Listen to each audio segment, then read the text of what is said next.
Hello again, and welcome to the St. Louis Blues Hockey Legends Podcast. Tom Calhoun here to shine a light on the stories of those instrumental in blues history. My guest on this episode is longtime communications director and pioneer for women in the professional sports industry, the great Susie Mathieu. She's a walking blues history book. Many great stories from Susie coming right up. St. Louis Blues Hockey Legends is supported by Offenburg Hyundai. Visit offenburghyundai.com. Bellowman. If comfort is your plan, call the Bellowman or visit bellowman.com. And by Stubborn German Brewing Company, Waterloo, Illinois. stubborngermanbrewing.com. And welcome again, everybody, to the Blues Hockey Legends podcast. This episode features the great Susie Mathieu. She was vice president of marketing and public relations for the Blues for 20 years, from 1975 to 1995. Originally hired by the Solomon family, Susie holds the distinction of being the first woman ever hired as a public relations director of any pro team. She oversaw many departments: marketing, public relations, media relations, community relations, and player relations. So she's an expert on relations, and we'll get into that. She also holds the distinction of being the first female VP in the NFL, where she had a brief stay with the football Cardinals back in the day. And after her Blues career, Susie worked for the NHL and NHL Players Association, assisting with the World Cup of Hockey and consulting on the NHL's involvement at the Winter Olympics. Welcome to the Blues Hockey Legends podcast, Susie Mathieu. Thank you, Tom, and it's great to see you and hear your wonderful voice. Well, thank you for that. And we caught up a little bit before we started recording, but tell our listeners and viewers on our YouTube channel what you're up to these days. Well, right now, I, of course, was born and raised in St. Louis, and I still live here in St. Louis in lovely Glendale. And I am so blessed because all three of my children currently live in St. Louis and have jobs here and families here. So I feel rather fortunate that that doesn't happen that often in this day and age with the mobility of the next generation. But I do a lot of grandparenting duties because I have 4 and one fifth due March 17th, my youngest daughter, Jamie. And that occupies quite a bit of my time right now. Yeah, I would think that would. That's great. I'm glad to hear you're enjoying grandparenting. So let's go back to your early days a little bit. Give our listeners and viewers a little bit of background on your early life. You're born and raised in St. Louis, as you've already said. Tell us about your family situation when you were a youngster and how you progressed through education and so forth. Well, I had 2 homes growing up, one in Webster Groves, the other in Creve Coeur, as a youngster, and was one of five children. And I guess my first, exposure that related to anything career-wise was back in the early 70s when I was in high school. I actually had a job working at the Creve Coeur Ice Arena. And your listeners may not remember this, but that arena or that facility started as an outdoor facility. Sure. And it wasn't until 2 years later that it became an indoor facility with a canopy placed over it. So that was really my first exposure to organized skating, figure skating, hockey, etc. And I thoroughly enjoyed it. I went to St. Louis University for college and was very fortunate to be hired in the athletic department as a summer intern. And when I talk about a summer internship at St. Louis University, our job was to take the yellow pages, which, Tom, maybe your listeners don't even know what the yellow pages are these days, but might not. Yeah. But we would take the yellow pages and we would grab streets and we would call and we would sell Billiken Booster Club memberships. And I had 2 colleagues that did this, Bob McCauley and Bob Mosier, and we would always gravitate towards the busy streets and try and get Manchester and try and get Lindbergh, et cetera, where there were a lot of businesses. And basically, you were selling 4 tickets to basketball, hockey, and soccer. And you say hockey, well, yes, St. Louis University had a Division I hockey program. Mm-hmm. After that summer internship, Larry Albus, who was he was the athletic director at St. Louis U, and he had great vision. And he saw that pre-Title IX, that Title IX was going to happen. And so he hired me in the athletic department to help him pre-Title IX establish women's programs. And we hired a gentleman by the name of Dan Finney to run field hockey. We hired the late recently departed Thad Strovac to do basketball program and start these in advance of Title IX being legislated, where universities had to have equal or comparable athletics for women. That turned into a full-time position. I was asked by Larry Albus to be the assistant sports information director. And my two sports were hockey and soccer. The two quote unquote glamour sports at St. Louis U, basketball and baseball, were taken by my boss, Joe Gagg. But I think I benefited greatly because we hosted both the NCAA Final Four in soccer down at Busch Stadium, and we hosted the NCAA Final Four in hockey before it became a big Frozen Four event. Working with St. Louis U, I got on the Frozen Four, and with Billiken Hockey, I got to know the people at the Blues because obviously we played our games there. And that led to a job offer from the Solomon family to work for the St. Louis Blues. So it was kind of being in the right place at the right time, Tom. And I feel very fortunate that happened. Yeah, those are the best stories to be able to tell, is when you happen to be at the right place at the right time. So were you recruited by the Solomons, or did you seek out a job with them? I was asked by, and it's interesting because my boss was Alan Solomon, spelt the same, but no relation to Sid Jr. and Sid the Third. But he inquired as to my availability, and I said, I'm going to have a tough time with this because as an employee at St. Louis University, I get tuition remission, and I still have 6 credit hours left. And he said, don't worry about that. As long as you don't go to school on Tuesdays, Thursdays, or Saturdays, you can go to school at night and we'll pay to finish your education, which was a great benefit from the Solomons. Wow. And so I took the job. It was kind of like, yes, you want to go to the pros, so why not? Yeah, and was the title public relations director when you first started the job? No, I was assistant public relations director to Alan Solomon. Okay. But I got to work every game night in the press box, doing the statistical analysis, typing up the game summaries, working with Alan Solomon on press releases, et cetera. And it was a very stressful time for the Solomon family and the ownership. It was in the waning years. The WHA had come on board, and so salaries had increased. There was some political infighting going on. The Solomons wanted to build a bridge across Interstate 64, I-40, as everybody knows it, right, so that they could access parking in Forest Park to help their attendants with restricted parking that was always a problem. And that was shot down by the city. So while it was a wonderful educational opportunity, it wasn't, the glory days. But I did learn some really, really valuable lessons working for the Solomon family. And that was that this was a community, and the fans were number one. And these ideas and this emphasis was imparted from the top of the organization down. I remember we made the playoffs that year, and the preliminary round was a best of 3, and Memorial Auditorium in Buffalo was not available for game 1.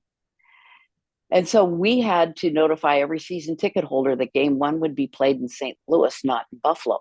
And Tom, there were media outlets, but you couldn't count on every season ticket holder and every paid customer paying attention to radio, television, print media. So Mm-hmm. we literally had to send letters out to every season ticket holder notifying them of the game change. There You was got no postal internet. service letters. Wow. Yeah, it was there was no email, there was no, you know, none of the modern communication methods that you know of back then. Yeah. But we managed to get it done. And I remember sitting on the floor in the West Tower stuffing envelopes, and down the elevator from Sid Solomon's office on the fourth floor came Jim Cullen, our attorney. And he said, "Well, what are you doing?" I said, "I'm putting together the season ticket holder letters. We were helping out Gus Kyle in the sales department. Everybody had to pitch in." He sat down on the floor and started stuffing envelopes with us, which was, just incredible. Next person down the elevator heading home was Sid Solomon III.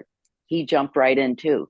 So it was kind of, while it was a baptism by fire, it was some very valuable lessons to learn about being there to serve our community, which was the fan base of the Blues.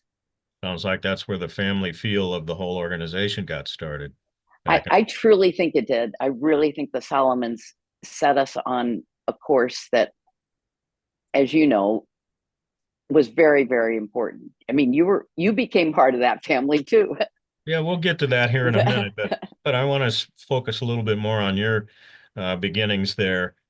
What were you thinking? Were you thinking I might be a pioneer for women in professional sports when you took this job, or was it just a job?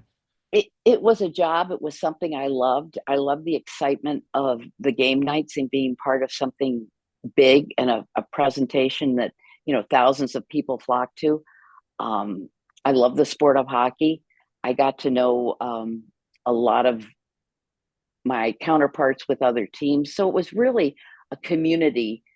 And, I never had ambitions of going beyond that. However, um, as I mentioned, the Solomon family was, undergoing some difficult times financially because of changes that were beyond their control. And the PR director with the Minnesota North Stars, a man by the name of Dick Dillman, had a massive heart attack at the draft and the annual meetings. And he called me and offered me my same position, but he wasn't going to be there. And this was at the time when the Solomons had basically told their employees, "We don't know if we're going to keep this franchise, look for positions elsewhere." And my boss, Alan Solomon, said, "Go to Minnesota for the year, take the job." I did. And while I wasn't a Minnesota type person, I mean, the the Did you drink temperatures much there were, beer or what? no. The temperatures were incredible. I'd listen to the news and they'd say, "Don't go outside without every portion of your body covered because your face will freeze." And I'm like, "What am I Okay. doing here in Minnesota?" So it was the But weather that was the problem. Yeah. the Okay. weather was the problem, absolutely. And plus, we were, rivals in hockey. I spent a year there, and then interestingly enough, I had met my future husband with the Blues. He was an assistant trainer to Tom Woodcock, Alan Mathieu, and he had gone back to Bemidji State University to finish his master's degree, thinking he wanted to pursue something beyond athletic training, wanted to get more into to medicine. So I thought, well, taking this job with the North Stars will be closer to each other. Turns out, didn't work out that way, because at Thanksgiving, the Blues were playing the North Stars. Tom Woodcock came to him and said, "We need you back. We need an assistant trainer." And so he had finished his master's at that point, went back to St. Louis, and I'm in Minnesota, and he's in my hometown. Not a great situation. Oh We boy. got married in May, and it was interesting because I don't think about our wedding anniversary without thinking about Bob Gassoff. Hmm. We were married on May 28th. Bobby was at our wedding with his wife, Diane. He was killed the next day in the motorcycle accident. Oh my goodness. And, some of Alan's friends who were players were at the wedding, were teasing him. why don't you come to Ungi's pig roast, And he said, no, it's the day after my wedding. I'm not going to pig roast with you guys. But Mhm. it's always, played a factor in our lives. Sure. Um, I was flying back to Minnesota, and he had decided to go to St. Louis University to go to physician's assistant school. Ran into Emile Francis at the airport. And at this point, the Blues had suspended operations. Literally, the franchise was very insecure. But Emile Francis, another important person in my career, had run into R. Hal Dean, who was the chairman and CEO of the Ralston Purina Corporation, ran into him in the restroom at a St. Louis Cardinals baseball game. And he started talking to him about what a great asset the Blues were, how important they were to the community. And ultimately, in July 27th, Ralston announced that they were going to take over the ownership of the team. At that time, I ran into Emile at the airport and he said, when are you coming back to St. Louis? I said, August 1st. And he said, good, I need you to come back to work. So it was, again, being in the right place at the right time. I had no idea what he had in mind. Maybe it was me being naive, but August 1st, walked into his office and I said, what do you want me to do? And he goes, I want you to run our PR department. And he had a stack of pink phone messages, probably 2 inches thick, saying, I can't talk to every person in the media. I've got to rebuild this franchise. Handed me those and said, you're our PR director. And so, Tom, I really had no time to think about, oh, I'm a woman, I'm doing this, but I had 2 years experience as an assistant with two different organizations. And I felt capable, but I also felt a lot of pressure. Wow. So that's a great story already, and how you got from the Solomon ownership to the Ralston Purina ownership. What did you think of the name Checker Dome? Were you part of that decision? No, I was not part of that decision. That was made, as we used to call it. We called it the Big House. That was Ralston Purina corporate headquarters, and we were Yeah. called down to the Big House. They made that decision in keeping with their marketing brand, etc.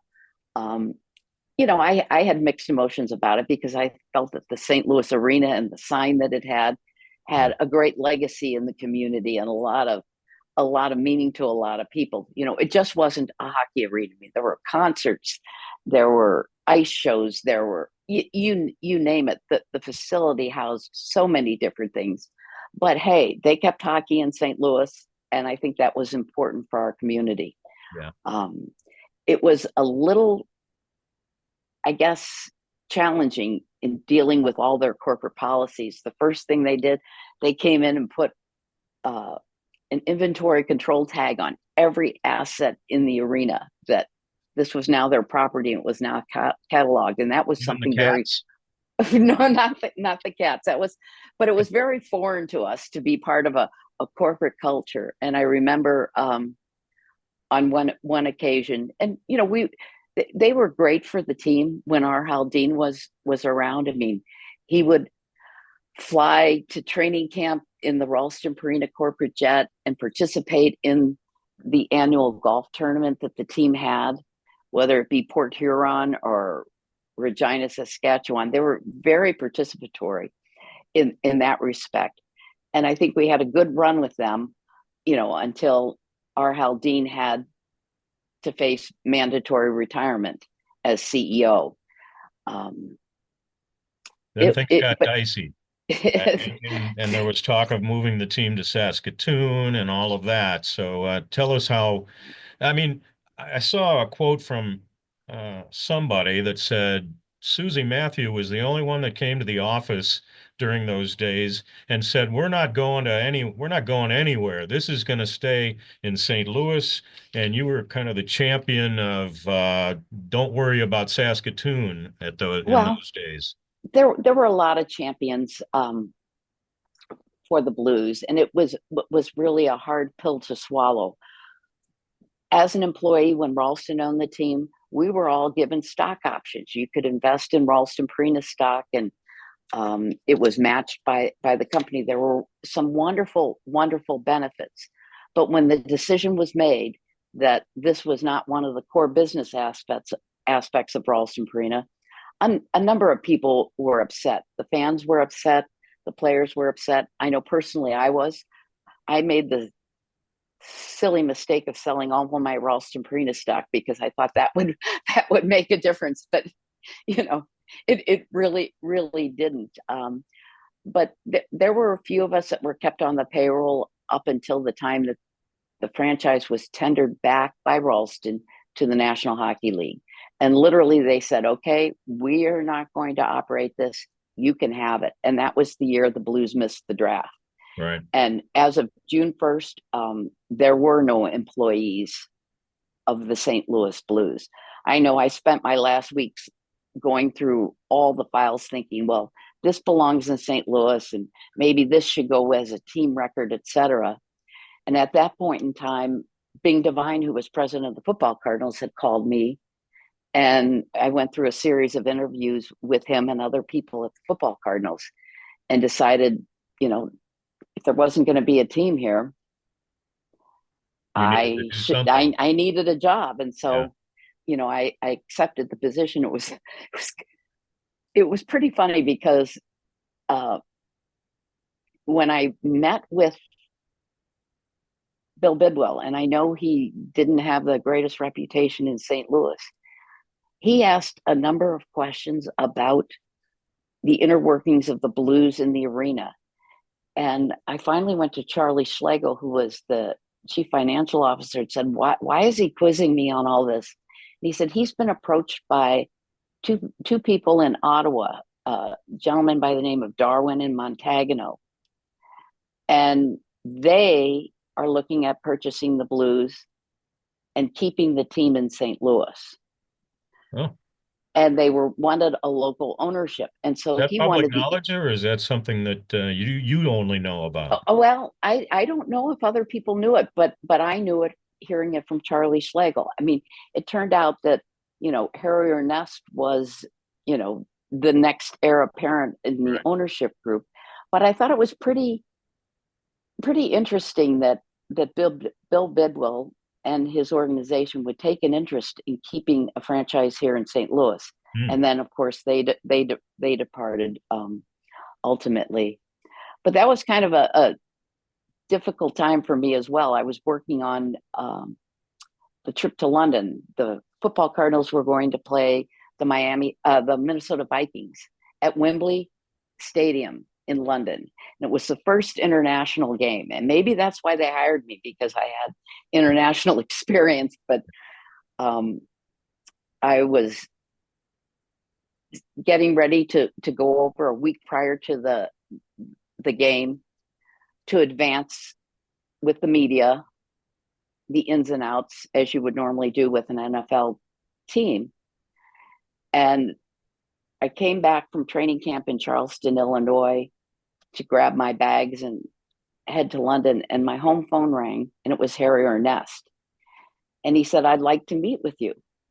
And I said, well, I've got a flight tonight to London. And he said, well, I'm at the Marriott. So I went down to the Marriott, met with him, and he said, I need you to come back to the Blues. And I said, well, I can't. I've got this trip in London, and it's my responsibility. And I can't do it. And he said, well, I need somebody right now. So I had made my commitment to the Football Cardinals. I said, sorry, can't do it. Went to London, advanced the game, played the game, came home. And on the flight back, talked to Mr. Bidwell.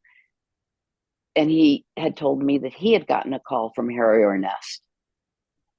And I thought, that's pretty strange. So I get another phone call, and Harry Ernest said, I want you to meet with me at the Chase Park Plaza. We're about to hire a general manager. So I thought, well, I have nothing to lose. I've got a job with the Football Cardinals. I went to the Chase Park Plaza and had dinner with Ron Caron for the first time, met him, and what a personality he was. Bigger than life.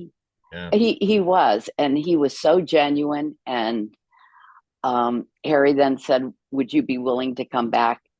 And I talked to Mr. Bidwell, and I talked to being divine, and they both said, "Go where your heart is," which was pretty incredible for them to take a chance on a woman in the NFL and then let me go back to where my first love was. Mhm. I don't know if that was such a great idea as things turned out, but we made it work. I mean, Harry was a very different kind of owner.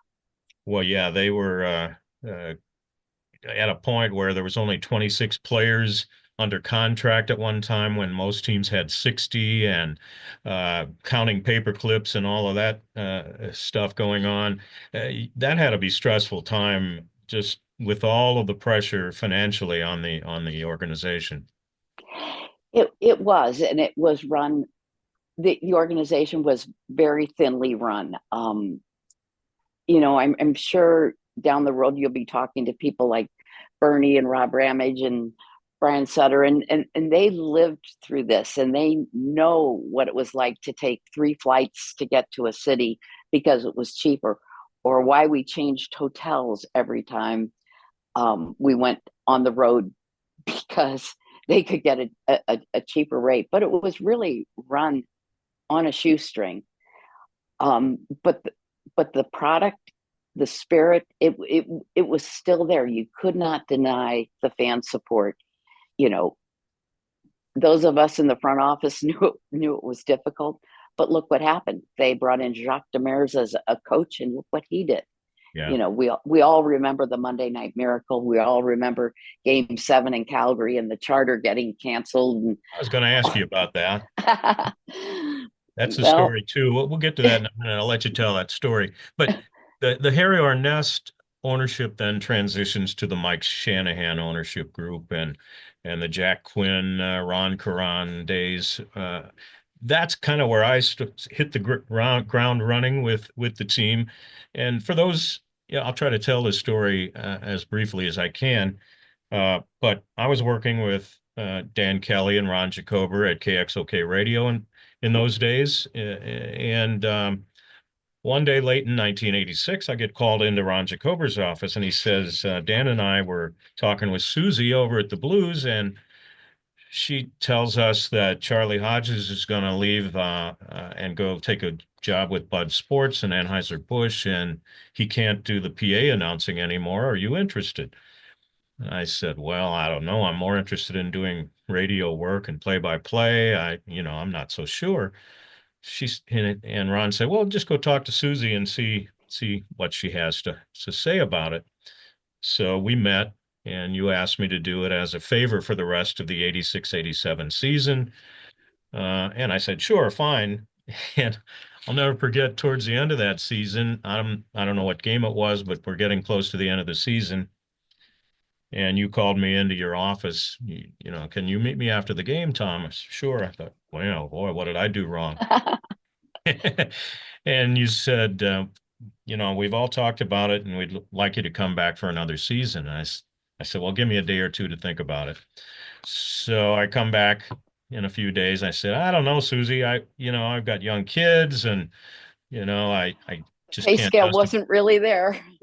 Well, and $25 a game wasn't going that far. So you said, and here's the whole key to my next 1,700 plus games in a row, that you said, Tom, we will make it worth your time. And to your credit and to the organization's credit, you did. And I've started a long, great run for myself, and always will thank you for that.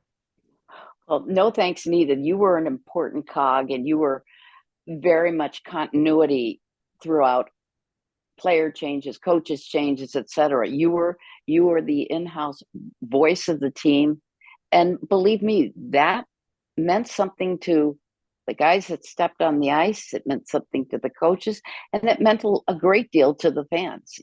That's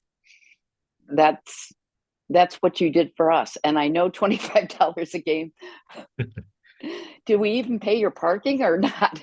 Well, I think I got a reserved parking spot, yeah, at some point. I do remember parking across the road in the Forest Park parking lot and walking across that bridge you referred to earlier for a while before I got a parking spot. But I always got some pretty good seats to go along with it too at the games, so that was Yeah. good. So anyway, moving along.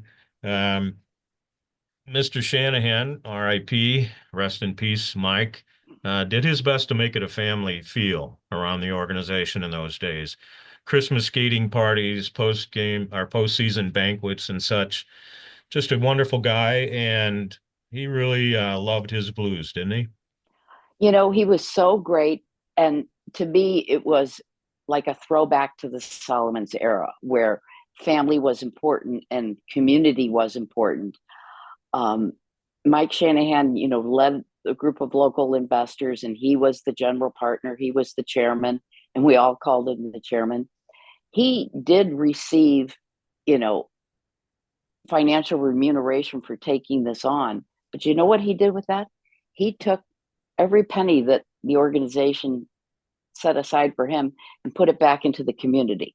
He Hmm. bought tables to every single banquet Oh there yeah, was. sure. And, whether it's youth hockey or whether it was the Major K Squad fundraising event, we were involved in all of them. And he taught us that you have to earn the respect of the community to get the support from the fans. And he was so insistent upon that.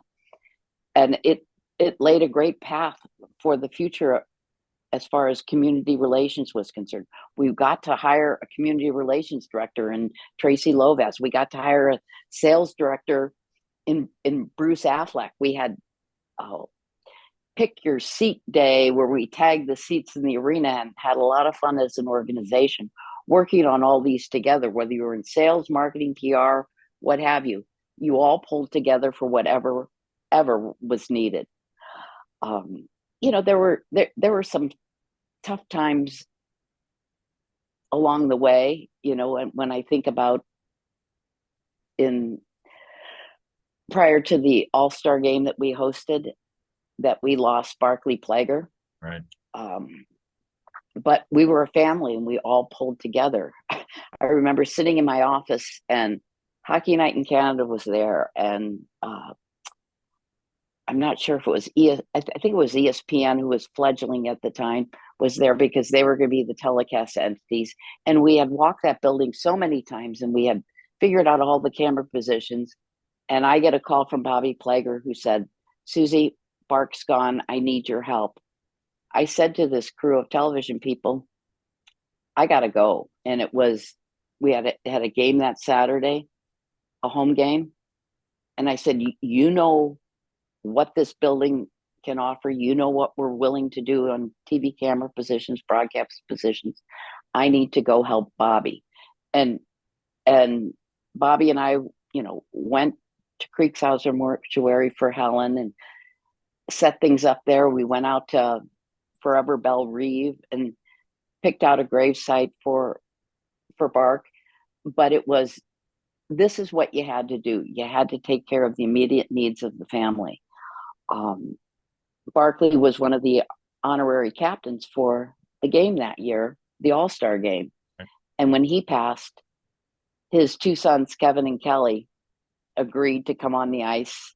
And you were there, Tom. You remember that I emotional sure do. moment Yeah. when those two boys lifted up his jersey. I was non-functional. I was in the Hmm. press box in tears because he embodied everything that the Blues meant, Young and we people, had lost him. young fans now just have no concept, I think, of how important Bark was to the not only to the team, but the entire image of the organization at that time. He was the heart and soul guy. We gravitated toward Bobby after Bark was gone, but Bark was kind of the main plaguer up until that time. He was, and he did it all, and so did Bobby. Whether it's whatever assignment was thrown out, even during her illness, okay, you need to go coach here in Peoria, or you need to scout here, or you need to become a pro, whatever you asked of the Plagers, they did it, and they did it for the organization. And I think there's a number of players and alumni who really benefited from that and carry on that tradition. One that comes to mind is Kelly Chase. I mean, he has that blue note tattooed, well, right on his heart, his chest, because he believes in that. Rob Ramage, Sutter, Federko, you name it, Bruce Affleck, these guys all had the experience and the legacy of the Plagers, which is great. So we moved on the timeline just a little bit, and there's this fellow called Brett Hull who comes along. And in March of '88, the aforementioned Mr. Caron makes a deal with the Calgary Flames. And I remember after the game that particular night, I happened to run into Mr. Caron in the offices as I was leaving. And he says, "Mr. Calhoun, you're gonna love this Brett Hull kid. He can really shoot the puck." And and I thought, okay, whatever you say, Ron, I believe you. And he could really shoot the puck, but there was a whole lot more to the Brett Hull experience that I'm sure you could tell us about, Susie. Let me refer to this quote. Happen to have it here from Jeremy Rutherford, an article he wrote. He said, uh, well, I'm looking at the wrong note, but anyway, Okay. he said, Susie, you welcomed Brett Hull to town. You took him to the hotel. And the big thing about Hull's quote, or Brett's quote, was that he didn't know anything about St. Louis until he got here. And you were the first person to greet him and make him feel welcome, and the rest is kind of history. Well, Tom, that was part of our job responsibility. Whenever a new player was acquired, you go to the airport, you meet him, you greet him. It was very different than things are today. And you certainly wouldn't put a player today in the Quality Inn, which was down Oakland Avenue, or things have changed so much. But yes, I picked up Brett, took him to the hotel, got him oriented, and he was just, he was just Brett Hull at that point. I think when he started, and I know there were a lot of back and forth decisions between Calgary and Ron Caron, because Calgary was looking at losing a potential 50-goal scorer, and they said, can we live with this if we trade him for this? And Calgary ended up winning a cup. So, mind you, they got their great portion of Rick the Walmsley, deal. Rob Ramage, etc. But so did we. I mean, yeah. Brett was Brett. He was fun. He was a free spirit. He said what was on his mind. There was no putting a filter on Hully ever, ever. And he also was in a contractual situation that was desirable, because he was not making big dollars. And when he came to St. Louis and had a terrific season, Brian Sutter told him at the end of that season, don't rest on your laurels. This is not good enough. Yeah, there's a whole lot more to your game than what you think you have. and kudos to Sudsy for recognizing that. And and we all know what Brett did when he played out his option. And it was interesting because Brett's agent, Bob Goodnow, was based in Detroit, and he's an attorney, and he was a player agent.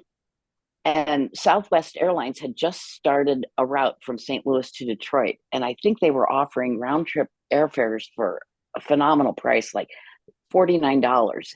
And so Bob Goodnow just bought a bunch of airline tickets, St. Louis to Detroit, knowing that he was going to be here frequently as he negotiated Brett's new contract. Yeah. Well, Brett kept scoring goal upon goal upon goal, and Bob kept flying in and out on his cheap Southwest Airlines tickets, who eventually became a sponsor of the team, which Yeah. we were grateful for. But literally, Brett played his cards right, played out his option, and I'll never forget the weekend of the negotiation of his new contract. I mean, there was pressure on the organization from every facet, Hmm. sponsors, fans, the team. Even at home, my son said to me, if you can't sign Brett Hull, you don't need to work for that team anymore. I'm like, wow, what's this coming out of the mouth of an 8-year-old boy? But I remember that weekend, Bob and Brett were flying back from the NHL TV Awards, picked them up at the airport. I took Brett's girlfriend at the time, Allison, home to picked her up, took her to the home. One of my assistants took Brett and Bob Goodnow down to the old arena to meet with Ron Caron, Jack Quinn, and, eventually Mike Shanahan. Back and forth, back and forth. And they went to dinner at Norwood Hills, back and forth, back and forth. Nothing was resolved. Well, I took Allison to their home in Baldwin. We got there and she said, I'm too nervous to stay here. Let's go to the train wreck. So I took her to the train wreck and had, a cocktail with her at the train wreck. Meanwhile, Brett is taken home by Ron Caron to his house in Baldwin, and the house is locked. Huh. And cell phones were not a big deal. Mm-hmm.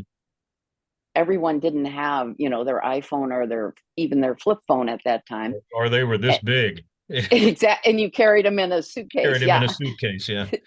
And so, Brett ended up calling the train wreck and talked to George Hansford, and George said, yep, Susie and Allison are here. So Ron Caron brought Bob Goodnow and Brett back to the train wreck. And I think that's the first and only time Ron Caron had ever been in the train wreck on Manchester Road, which is quite the neighborhood bar.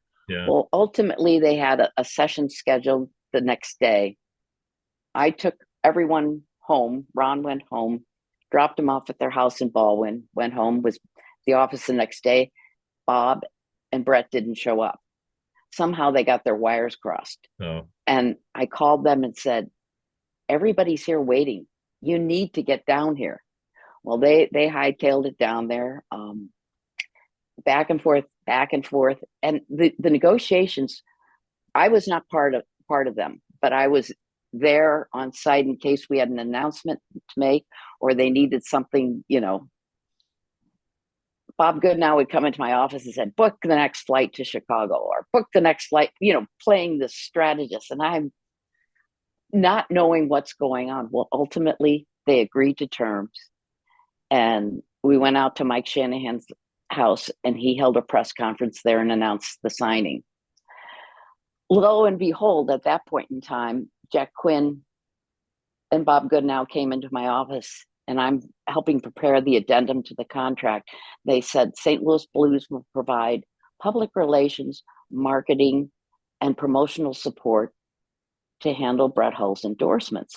And Jack Quinn and Bob Goodnow said, that means you. And I thought, what do you know? What is it? Well, Bob Goodnow was in line to become the next head of the NHL Players Association. Yeah. So he was not going to represent Brett and didn't want to leave him in the lurch. And I didn't quite know what that meant. I mean, here was a outspoken, brash, but we became friends. Yeah. And I remember when we became friends was after the 1991 Canada Cup, and Brett played for Team USA. And players who had played in the Canada Cup and Team USA lost to Team Canada. Bob Johnson, who was the coach, had taken ill. He was diagnosed with cancer at the time. Brett came back and the players were supposed to get like 5 days off after Canada Cup before they could be involved. Well, Anheuser-Busch, one of our biggest sponsors of the team, had arranged for Brett to do a wholesaler video with Jim Duff. and Brett was supposed to record this prior to the game. Well, Brett doesn't show and doesn't show. I can't get a hold of him. All of a sudden, he shows up and he said, "Well, I'm here." I said, "You never make me wait again. You never make Anheuser-Busch wait. You never make a sponsor wait." And I'm giving this young hockey star a lecture. And he goes, "Well, I had to take Rod Brindamore out and loosen him up." And I was just about ready to tear his hair out. But I knew then and there that, we were either going to have to get along or it was going to be a very, very, very hard go of it. And we did end up being very good friends. Right. And of course, he informed you about your True Blue Award of the Hall of Fame last year, and you appeared together on stage. Now I need you to give him another lecture. I need to get him on this podcast because what's a Blues Hockey Legends podcast without the great Brett Hull on it? I've well, talked to him. I've talked to him. He's just trying to work things out logistically for me.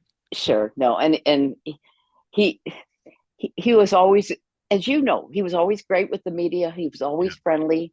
He had a rule: never turn down ESPN except for golf. And and golf was his passion and became a big part of his life after his hockey career ended. But yes, you have to have Brett Hull as a legend on this show, Tom, because what would it be without him?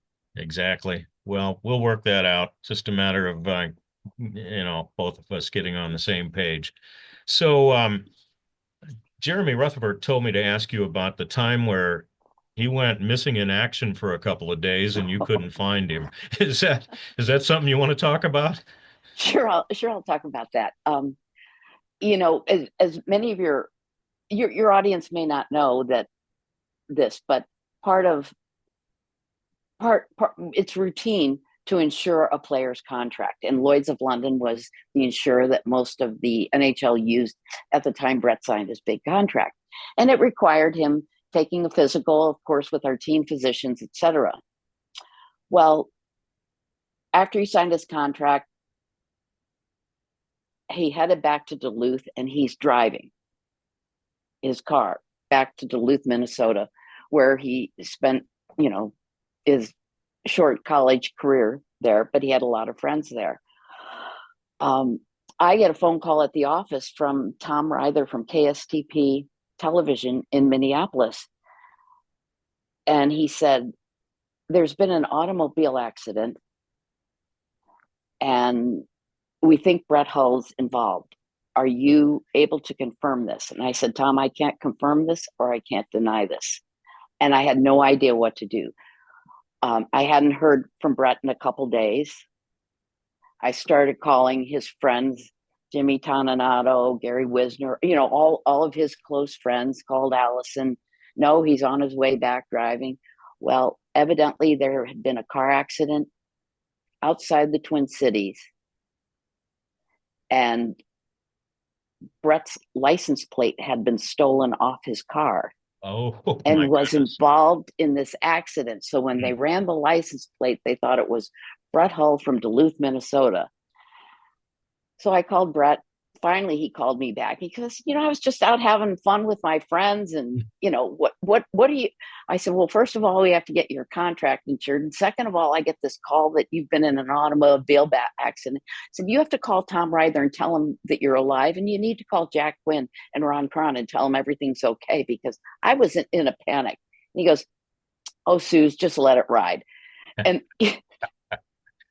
like, okay. Not how we're going to do things. Tom Ryther's a name from my past too. We used to work at the same Belleville radio station back in the day, way back in the day. He worked there before I did.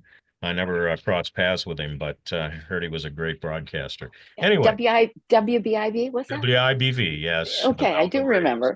Yeah, that's it. I want to show you something real quick. I don't know if you can see this very well, but it's this is a score sheet from April 24th, 1994. Some score sheets that I keep the goals and penalties on, if I think it's going to be a significant one, I'll save it. And this is the one from that game, which happened to be the last game at the old arena. We didn't think so at the time because it was Mm. game 6 of a playoff series with the Dallas Stars. And by the way, Brett Hall had an assist that got taken away from him and given to Brendan Shanahan in that game. Phil Housley from Shanahan and Steve Duchesne was the only goal the Blues scored. Mike Modano scored 2 goals for Dallas to win the game 2-1. Then Dallas won game 7 down in Dallas. So it turned out to be the last game at the old arena. Do you have any memories of that or thoughts I about do. uh, I do. And for me, leaving the old arena was emotionally very, very hard. I practically grew up there. And when I look back on my life, my 3 children all were born with some issue or some related memorable moment in hockey. I mean, uh, Jennifer, born July 8th, 1981, that weekend, the Blues had reacquired the rights to Scott Campbell. Emile Francis knew I was extremely pregnant, but said, you need to go down and put out this press release. Everybody else was on vacation. I'm putting out the press release, and he's calling every 15 minutes. Haven't had that baby yet, have you? No. And I couldn't really get to the arena because I was so pregnant that I wouldn't fit behind the steering wheel of my Chevrolet Vega. Jorgen Pedersen had left his car with us for the summer, and it had tilt steering, so I borrowed Jorgen's car to go down there, and that worked. In '84, my son was born. Two was born 2 days before our final playoff game against the North Stars when we lost, and of course Jamie was born in '92. But everything had a relationship to hockey, and leaving the arena kind of felt like I was leaving home.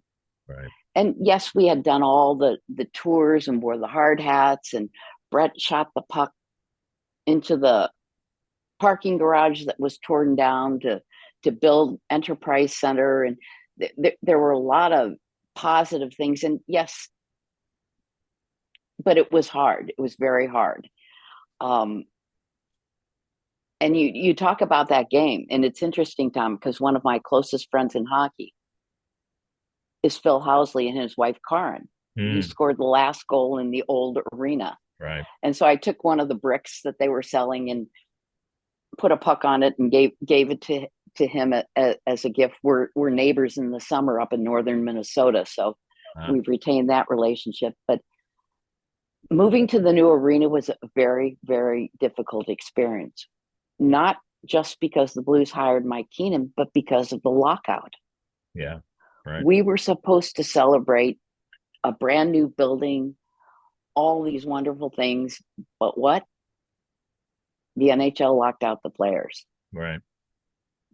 And that went on longer than you and I ever expected. I mean, Yeah. Most people don't realize that that next season started in January. right. Tickets were printed up for the regular season, Blues versus Blackhawks. I still have some replicas down in the man cave. And Good but for you for keeping those things. But yeah, but the game itself never happened until late January of the next right. season. Yeah. And that was hard. And it was also hard because to do my job, you doing your job, you had to walk through the fans to get to your place of work Hmm. on a Blues game. You could, I had to walk through, the upper decks, got to meet the fans, talk to them, see them, etc. When we moved to, it was called Kiel Center at the Prize, now Right. Enterprise, Yeah. I could go to the press box, not see a single fan, not interact with somebody. And that was hard for me. And I know it was a little bit hard for the players too, because until they made some of the renovations, the players would enter the ice without really interacting with those that were paying their salaries. Right. Right. Well, let's go down the memory lane a little bit with some of the people that I think you might have a thought or two about along the way. And just give me a couple thoughts, not extended stories. Okay. We'll just do a kind of a shotgun approach. We mentioned these two guys, but they have to be mentioned again. Barclay Plager. Bark and Bobby. I mean, I had a job opportunity to leave the Blues, go to work for Anheuser-Busch. And Barkley said, if you walk out on now, you're walking out on me and every other player here. Wow. I mean, that's how deep his passion was for the team. And of course, he influenced me and I turned down the job. Hmm. Yeah. But he was so loyal. He was loyal to a fault. Um, Bobby. just Bob. What about, What can you say about Bobby? yeah. He I'm just so glad that absolutely he embodied. got his Stanley Cup parade. He talked about that for so long and he finally did get it. I'm so happy he got his parade, and I know you were a big part of it. I'm so happy he got his number retired Hmm. and raised right next to his brothers. And I know Mike Caruso had a lot to do, but when they played the music Band of Brothers as they raised Bobby's banner Oh, is that something? and barked, I was in tears. So, kudos to the current Blues for understanding what both Bobby and Bark meant to this franchise. Yeah, and Mike is a strong connection to the past too that still works for the team and has a lot of the same feelings toward it that you and I have. Yeah. Absolutely. Red Berenson. What about Red? Oh, Red was a character. I mean, he was absolutely beyond your normal hockey player. I mean, he was college educated, he wore a helmet, he ended up coaching the team. I have some different emotions when it comes to Red as a coach. I know when Bernie Federko's wife Bernadette was about to deliver their first baby, Red was the coach. We had a game that night in Quebec City. Had it been anywhere else, any other city in the league, Bernie could have made it in 2 flights. Quebec City was literally 3 flights. You had to go St. Louis to somewhere to et cetera. And mind you, we're flying commercial in these days. This Yeah. is something that today's players probably don't understand. But Red said, no, Bernie, you can't be there. Emile Francis said to you can't be there for the birth of your baby. We have a game. And Emile Francis said to Red, if anything happens to his wife or his child, Red, you're not going to have a hockey player. So Emil overruled Red, let Bernie stay home for the baby to be born. And, Red was old school in that way. I mean, I'm sure that he was not there for the birth of his 4 children. Hockey had changed, but fortunately, he understood after Emil told him that. Yeah. Red's just he cared so much about the Blues. It was hard when he was fired as coach. I remember when that had happened. Emil Francis called me the night before and said, well, we're recalling Ed Kia from Salt Lake City. We're trading this guy for this. And by the way, Red is gone. And I'm like, what? Goodness. But just to prepare And for oh, the by the way, announcements, huh? we had to make. And I think that was probably the hardest part of my job was Yeah. when we know coaches are hired to be fired, but that was always the hardest part of the job. I mean, player trades you could accept because you were welcoming new people, but losing a coach, losing a GM, that was the part of the job I hated the most. I'll ask you to talk about Bernie Federko here for a second, but here's the other part of the Monday Night Miracle story. A second miracle Susie made happen after the disappointing Game 7 loss to Calgary in Calgary. The team's charter flight back to St. Louis was mysteriously canceled, and Susie was up all night booking commercial flights for the players. I understand you and Bernie Federko might have rung up some charges on your credit cards booking those flights too. Well, we will never know why the charter was canceled. We were told that it was a Canadian Airlines charter. Canadian Airlines doesn't exist today, so there's no one there that could verify this. But we were told that they ran scheduled aircraft and used it for charters at night. And because we weren't flying at night, they had to put it back into service. I don't know if that's true, but we did have to get everyone back. And at that time, most important was getting management back to St. Louis. So the hierarchy of management, the coaches, the general manager, Barclay Plager, who was very, very ill, got the preferred flights. They went Calgary to Chicago, Chicago to St. Louis. The next group of veterans we booked Calgary to Denver, Denver to St. Louis. And this was the veterans, the Bernie Federkos, the Brian Sutters, but they had to leave so early. I told them they couldn't go to bed because I had already called cabs to take them to the airport. And if they had gone to sleep, they might miss them. And then there was the last group. By this point in time, I've used up the allotted limit on my charge card. Bernie graciously let me use his card. And the last group of players went St. Louis to Denver, Denver to Dallas, and then Dallas to St. Louis.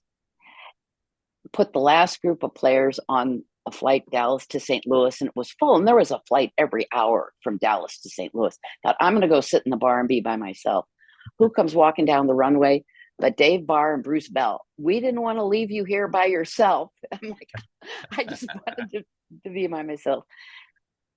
And the interesting part of it, though, Tom, was they said, do you think there'll be anybody at the airport to greet us? I'm thinking, these players have come back from Game 7 on every which way. We land at Lambert Airport, and remind you, this is pre 9/11. Mm-hmm. Fans could come to the gate. There were St. Louis Blues fans at the gate with Bruce Bell and Dave Barr being the last players to arrive back in St. Louis. What a credit it is to the loyalty of our fan base and the enthusiasm. And, that still gives me chills when I think about it, that they were there to make sure the last players got home. Yeah, and we were announcing, I think, a rally the next day at the arena parking lot and on the radio station, and we filled up the parking lot with fans after that too. Of course you did. Of course you did.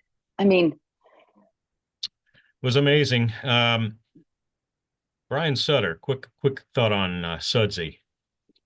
Sudsy was absolutely a class act from start to finish. I mean, tough, gritty. I'll also say he was a little headstrong. Mm-hmm. He came by that naturally, I'm sure, with his brothers, etc. But he was cut of the same cloth that Barclay and Bob Plager were. So he was a great continuation of the legacy.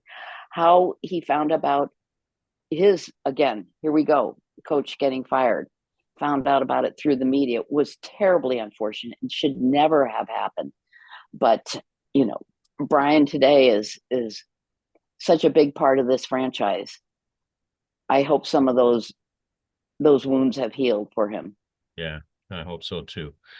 And you mentioned Mike Keenan earlier. Let's get a thought or two about Mr. Keenan. He was right at the tail end of your term with the Blues. Yes. When Mike Keenan came on board, of course, we had the lockout. We didn't play until January. There were some things that, I disagreed with Mike about. I had talked to my counterpart with New York Rangers, Matt Lochner, and, told him how involved Mike Shanahan had made this team. And that, even during the lockout, we had a list of 100 player appearances that our players were doing. Some of the guys that Mike brought in, Doug Litster, and these guys were, can we get some giveaway items? We're going to go here. We're going to go there. I mean, this was ingrained in them. And Mike took one look at the list of personal appearances and said, this is why the Blues have never won a Stanley Cup. And I knew right then and there that wasn't going to be there was a my cup of tea. For you there. Yeah, my cup of tea. Yeah. But,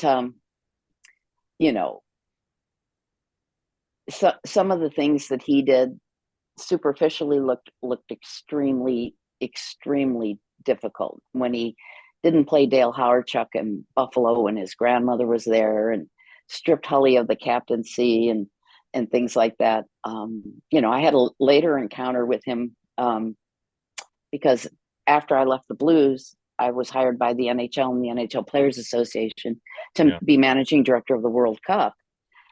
And I had no involvement in picking the teams. Each country had their own general manager, their own coach, and put these together. But I remember Team Canada had Curtis Joseph slated to be one of their goaltenders. And I got a phone call from Mike Keenan and said, "How can you do that?" I said, "Mike, I have nothing to do with the composition of teams. I'm running the tournament. I'm not running the teams.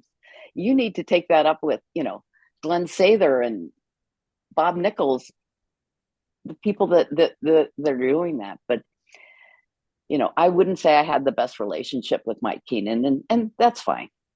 I think there's a lot of people in that boat. So let's leave it with this. And I ask this of all the guests I'm going to have on this podcast, and you can answer it however you like. Your legacy is pretty well secure. We all know that.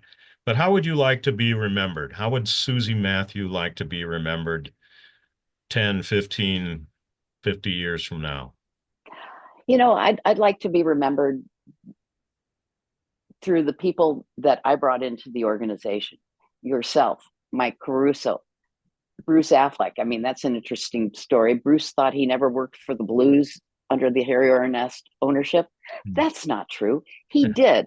Anytime we got a new player or a coach or somebody, I'm on the phone to WM French, Bruce Affleck. "Bruce, I got a relocation problem for you."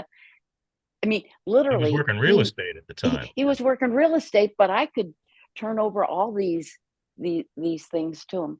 Yeah. I guess I'd also like to remember is I tried to help people. I think of, some of the fun things I did get to do. When we got Peter Stastny from New Jersey, the first thing he wanted to do was look at schools for his kids. That was his top priority. Not a house, not an apartment. He wanted to find great schools for his kids. So I had a wonderful time doing things like that. And you talk about players, coaches. I have those great memories. So I'd like to be remembered as somebody who helped. Yeah, and I'll wrap it up with this little portion from Jeremy Rutherford's wonderful book, 100 Things Blues Fans Should Know and Do Before They Die. This is Mr. Federko saying this. "Susie was basically everything. She was the one who kept the whole organization afloat. She was the PR, the traveling secretary. She set up everything on the road, made sure we had a place to eat. If you needed to buy a house, you always could call her and she'd take care of it. If you needed a dentist appointment, doctor's appointment, or if our wives ever needed anything, Susie was in control. She was one of the gang, and we were one big family. We never treated her any differently, and she never treated us any differently. She had the ultimate respect from everybody." That's pretty darn high praise from a Hall of Famer there, Susie. Oh, it truly is. And I thank you, Tom, because I can kind of continue my blues life when I hear your voice announcing a goal. It just makes me feel warm inside. Well, I'm glad it does, and thank you again for setting me on this path to something I never expected to do, but I'm so grateful that I have had it as part of my life. Susie, this has been a wonderful visit. Thank you so much for it, and we'll get this out later this week so that folks can enjoy hearing from you again. And all the best to you and Alan and your whole family, and it's really great seeing you again. Thank you, Tom. I appreciate being on. Hey, you made it to the end. Good for you. Thanks for listening. Please support our sponsors if you can, and if you have a question for our next podcast guest or have a suggestion on a legend you'd like to hear on the podcast, please visit paguidetom.com and click on the Questions for the Legends tab. Video of the podcast is available the Monday after release of the audio. Visit youtube.com and search for St. Louis Blues Hockey Legends, and please subscribe while you're there. Tom Calhoun here saying thanks for listening, and let's go Blues!